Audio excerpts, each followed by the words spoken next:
Hello and I welcome you to Vigyan recharge. ये कहानी है एक ऐसे बच्चे की जिसने घर में पाए जाने वाले सामान से न्यूक्लियर रिएक्टर बना दिया। अमेरिका में हर सरकारी संस्था को चूना लगा दिया और उन लोगों को भी सबक सिखा दिया जो ये सोचते थे कि कोई अकेला आदमी घर पर न्यूक्लियर बॉम्ब नहीं बना सकता, क्योंकि ये लड़का लगभग बॉम्ब बना ही चुका था। और जिस समय इस बच्चे ने ये काम किया था वो मात्र 17 साल का था, लेकिन इस वैज्ञानिक दिमाग की नींव रखी गई थी इसके बचपन में। चलिए शुरू से जानते हैं। 1976 में पैदा हुए डेविड हान के माता पिता उनके 6 साल के होने पर डिवोर्स लेकर अलग हो गए और अब होती है वो पहली घटना जिसने सब कुछ बदल कर रख दिया। डेविड के ग्रैंडफादर डेविड को golden book of chemistry experiments gift करते हैं। इस किताब को पढ़ने के बाद डेविड को केमिस्ट्री से इतना ज्यादा लगाव हो जाता है कि वो अपने पिता के घर में ही एक छोटी सी लेबोरेटरी सेटअप कर लेता है। और ये लेबोरेटरी कोई मामूली लेबोरेटरी नहीं थी जिसमें खेल कूद के लिए एक्सपेरिमेंट किए जाते हों, बल्कि इसमें असली beaker, Bunsen burner, test tubes और असली केमिकल्स का इस्तेमाल किया जा रहा था। ऐसे केमिकल्स जो एक बच्चे को नहीं मिल सकते।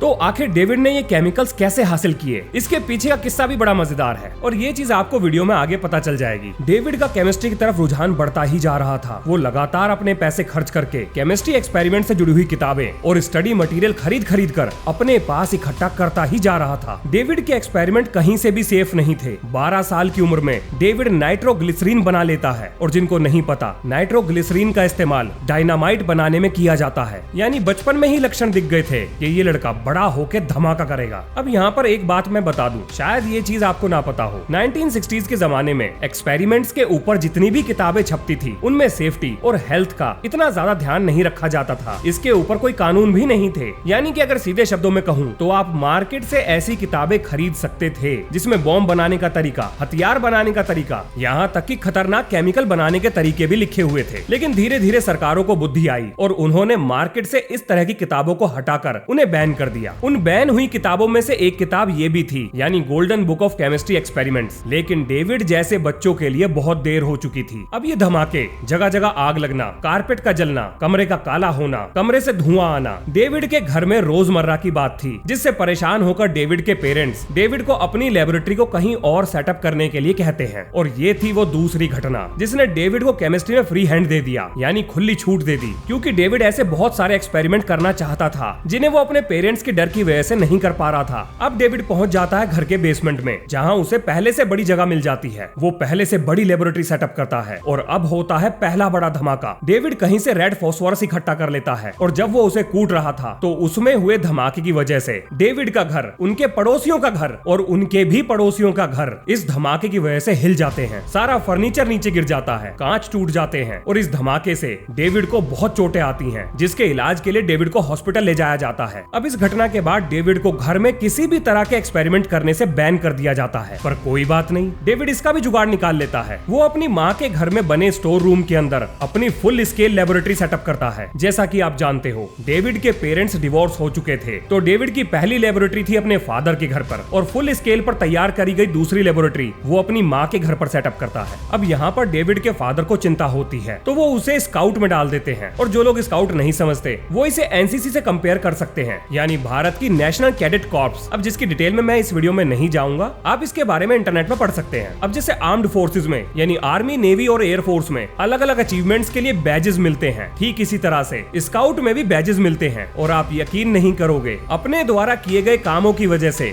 डेविड को एटॉमिक एनर्जी का बैज मिलता है। इसका मतलब ये था कि अब ये चाइल्ड जीनियस एटॉमिक एनर्जी की तरफ मुड़ने वाला था। अब इस बैज ने डेविड के अंदर इतना ज्यादा कॉन्फिडेंस भर दिया कि डेविड को लगने लगा कि वो एटॉमिक एनर्जी का एक्सपर्ट है। तो अब दुनिया को दिखाने के लिए डेविड ने ठान लिया कि वो असली का न्यूक्लियर रिएक्टर बनाएगा। और ये थी वो तीसरी घटना जिसने डेविड के कदम न्यूक्लियर बॉम्ब बनाने की तरफ बढ़ा दिए। अब अगर आप बार बार कंफ्यूज हो रहे हैं कि मैं कभी न्यूक्लियर रिएक्टर कहता हूँ, कभी न्यूक्लियर बॉम्ब बता रहा हूँ, तो देखिए, एक uncontrolled nuclear reactor nuclear bomb ही होता है। और अब आती है डेविड के सामने पहली समस्या। डेविड ने लोकल लाइब्रेरी से जितनी भी किताबें पढ़ी थी उनमें से किसी किताब में भी एक स्टेप बाय स्टेप गाइड नहीं थी कि एक न्यूक्लियर रिएक्टर को कैसे बनाएं। और दूसरी समस्या ये थी कि एक न्यूक्लियर रिएक्टर बनाने के लिए रेडियो एक्टिव फ्यूल भी तो चाहिए। आखिर एक बच्चे को रेडियो एक्टिव फ्यूल कौन देगा? अब किसी भी आदमी के लिए, हाँ जी, मैं बच्चे की बात नहीं कर रहा हूँ, आदमी के लिए ये दो समस्याएं किसी पहाड़ चढ़ने से कम नहीं थी, बल्कि पहाड़ चढ़ने से भी ज्यादा थी। लेकिन डेविड कोई साधारण बालक नहीं था। तो आइए जानते हैं डेविड ने न्यूक्लियर रिएक्टर बनाने का सामान अपने आसपास पाई जाने वाली चीजों से कैसे निकाला।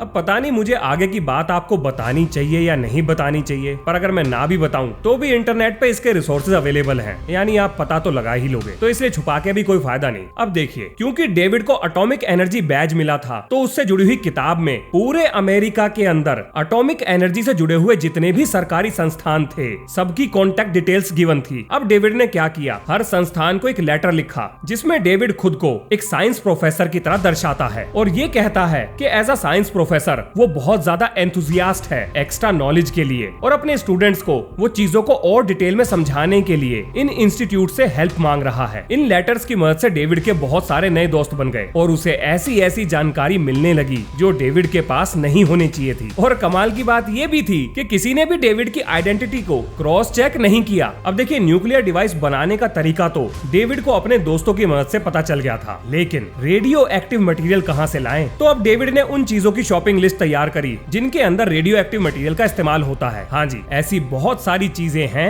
जो हमारे घर में ही पाई जाती हैं जिनके अंदर रेडियो एक्टिव मटेरियल इस्तेमाल होते हैं। उससे पहले एक और मजेदार किस्सा सुनो। डेविड अपने रिएक्टर में यूरेनियम का इस्तेमाल करना चाहता था, लेकिन सवाल था ये कि आखिर यूरेनियम आएगा कहां से? तो डेविड ऑनलाइन जाकर यूरेनियम की खोज शुरू करता है और चेकोस्लोवाकिया में स्थित एक डीलर उसे यूरेनियम सप्लाई भी कर देता है। हाँ जी, ये इतना ही आसान था। यूरेनियम हाथ लगते ही डेविड को ये बात समझ में आ जाती है कि उसकी लो बजट लैब के अंदर यूरेनियम को प्यूरिफाई करने की क्षमता नहीं है। तो अब डेविड यूरेनियम का ख्याल छोड़कर थोरियम की तरफ शिफ्ट हो जाता है। अपने न्यूक्लियर रिएक्टर को कामयाब बनाने के लिए डेविड को चाहिए था एक न्यूट्रॉन गन, जिसके लिए डेविड को चाहिए था एमरीसियम। ये एक एलिमेंट है जो कि हमारे घरों में स्मोक डिटेक्टर में इस्तेमाल किया जाता है। ये बात डेविड को उसके साइंटिस्ट दोस्त बताते हैं। अब डेविड कबाड़ में से दुनिया भर के स्मोक डिटेक्टर खरीद लाता है, लेकिन समस्या आती है ये कि इस स्मोक डिटेक्टर में एमरीसियम लगा किस जगह है, ये कैसे पता लगेगा? तो डेविड एक स्मोक डिटेक्टर बनाने वाली कंपनी में फोन करके एक स्कूल प्रोजेक्ट के लिए 100 स्मोक डिटेक्टर का ऑर्डर देता है और कंपनी को बताता है कि अपने स्टूडेंट्स को कुछ समझाने के लिए वो ये जानना चाहता है कि इसमें एमरीसियम किस जगह लगा हुआ है, और कंपनी बता देती है। और अब डेविड इस जानकारी का इस्तेमाल करके एमरीसियम की मदद से बनाता है एक न्यूट्रॉन गन। अब जानते हैं कि डेविड ने थोरियम कहां से इकट्ठा किया। अब जैसा कि आप जान चुके हो कि डेविड को एटॉमिक एनर्जी मेरिट बैज मिला था, तो उसके साथ मिलने वाली हैंडबुक में ये बात साफ साफ लिखी थी कि स्काउटिंग में इस्तेमाल होने वाली गैस बर्निंग कैंपिंग लैंटर्न्स में बहुत थोड़ी मात्रा में थोरियम का इस्तेमाल किया जाता है। तो अब डेविड ने बहुत सारी गैस लैंटर्न्स में से थोरियम को निकालना शुरू कर दिया और उसे नेचर में पाए जाने वाले थोरियम से 900 गुना ज्यादा प्यूरिफाई कर लिया। अब डेविड के हाथ एक न्यूट्रॉन गन और रेडियो एक्टिव फ्यूल लग गया था। मतलब हम ये कह सकते हैं कि थ्योरेटिकली तो थोरियम का इस्तेमाल न्यूक्लियर रिएक्टर में किया ही जा सकता है। अब भैया डेविड अपनी न्यूट्रॉन गन को थोरियम के ऊपर तान देता है, लेकिन कुछ भी नहीं होता। हाँ जी, कोई चेन रिएक्शन सेटअप नहीं होती। डेविड को समझ में ही नहीं आता कि क्या हुआ। अब इस समस्या में डेविड के नए दोस्त, हाँ जी, वो लेटर वाले दोस्त डेविड को समझाते हैं कि उसकी न्यूट्रॉन गन इतनी पावरफुल नहीं है कि वो एक चेन रिएक्शन सेटअप कर सके। तो थोरियम के अंदर चेन रिएक्शन सेटअप करने के लिए उसे रेडियम आधारित न्यूट्रॉन गन बनानी पड़ेगी। अब जैसा कि आप जानते हो, डेविड की एटॉमिक एनर्जी मेरिट बैच की हैंडबुक डेविड को ये बताती है कि रेडियम का इस्तेमाल कहां कहां होता है, यानी कि घड़ियों में या ट्रैफिक साइंस पर। जहां से भी डेविड को रेडियम मिल सके वो सारी जानकारी उसे मिल जाती है। और अब इस लड़के के हाथ लगता है जैकपॉट। डेविड अपने गीगर काउंटर को लेकर एक एंटीक शॉप में जाता है, जहां पर उसे मिलती है एक पुरानी घड़ी जिससे निकलने वाला रेडिएशन डेविड के गीगर काउंटर को बिल्कुल पागल बना देता है। डेविड उस घड़ी को खरीद लेता है और घर आकर जब उसे खोलता है तो उस घड़ी के अंदर डेविड को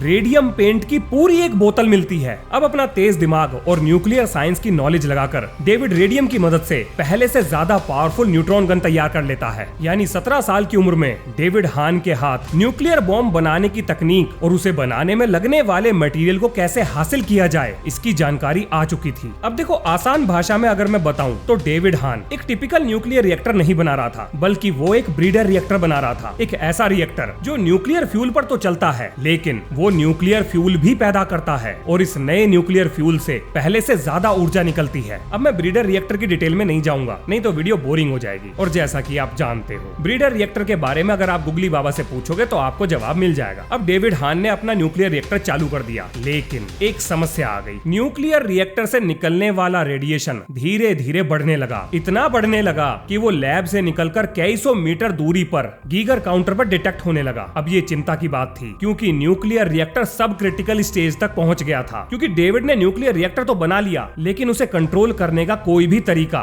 डेविड उसमें नहीं लगाता है। अब डेविड को पहली बार डर लगता है कि अगर ये रिएक्टर अनकंट्रोल्ड होकर ब्लास्ट कर जाए तो अनजाने में उसके हाथों हाथों से कुछ ऐसा हो जाएगा जो वो कभी भी नहीं करना चाहता था। डर के मारे डेविड अपने न्यूक्लियर रिएक्टर को डिसमेंटल करके अपनी गाड़ी के बूट में रखता है, लेकिन डेविड की हड़बड़ी को एक पड़ोसी देखकर ये समझता है कि कोई चोर अंधेरे में चोरी कर रहा है और वो पुलिस को फोन कर देता है। जब पुलिस आती है और डेविड की गाड़ी को खोलकर देखती है तो उन्हें लगता है कि ये किसी तरह का बॉम्ब है। अब बॉम्ब स्क्वाड को बुलाया जाता है। बॉम्ब स्क्वाड जब ये डिटेक्ट करता है कि इस बॉम्ब में से रेडिएशन आ रहा है तो भाई साहब सबके पैरों की जमीन खिसक जाती है। आखिर कैसे एक 17 साल का बच्चा एक न्यूक्लियर बॉम्ब बना सकता है, या उसके हाथ ये टेक्नोलॉजी कहां से लगी, रेडियो एक्टिव मटेरियल कहां से लगा। डेविड की इस हरकत के बाद जब अंदाजा लगाया गया कि डेविड ने आखिर कितने लोगों की जिंदगी को दांव पर लगाया था, तो एक एस्टीमेट से पता लगा कि डेविड लगभग 40,000 लोगों की जिंदगी को एक झटके में तबाह कर सकता था। इसके बाद डेविड को जेल होती है, लेकिन कोर्ट में इनोसेंस प्रूव होने के बाद डेविड बाहर आ जाता है और इसके बाद डेविड की जिंदगी में उतार चढ़ाव होते हैं। डेविड नेवी को ज्वाइन कर लेता है और उसे एक न्यूक्लियर सबमरीन पर काम करने का मौका मिलता है, लेकिन डेविड की मेंटल हेल्थ को देखते हुए उसे मेडिकल ग्राउंड्स पर सर्विस से रिलीव कर दिया जाता है। इसके बाद समय समय पर अलग अलग गवर्नमेंट एजेंसीज डेविड के घर पे छापा मारती हैं, ये चेक करने के लिए कि कहीं वो न्यूक्लियर एक्सपेरिमेंट दोबारा तो नहीं कर रहा। और डिप्रेशन का शिकार होकर डेविड नशा करने लगता है और नशे की हालत में डेविड की मौत हो जाती है। इसका अंदाजा लगाना मुश्किल है कि अगर डेविड को सही गाइडेंस और उसके टैलेंट को एक्सप्लोर करने के लिए जो जरूरी टूल्स हैं, अगर वो डेविड को दिए जाते तो वो क्या क्या अचीव कर सकता था। यहाँ से हमें एक और चीज पता लगती है कि जीवन में कुछ भी हासिल करने के लिए सबसे जरूरी चीज है प्रबल इच्छा शक्ति, यानी बर्निंग डिजायर। और जाने से पहले आपके लिए 2 लाइनें। खोल दो पंख मेरे, अभी उड़ान बाकी है, जमीन नहीं है मंजिल मेरी, पूरा आसमान बाकी है। लहरों की खामोशी को समुंदर की बेबसी ना समझो, जितनी गहराई अंदर है उतना तूफान बाकी है। मिलते हैं नेक्स्ट वीडियो में। जय हिंद, जय भारत।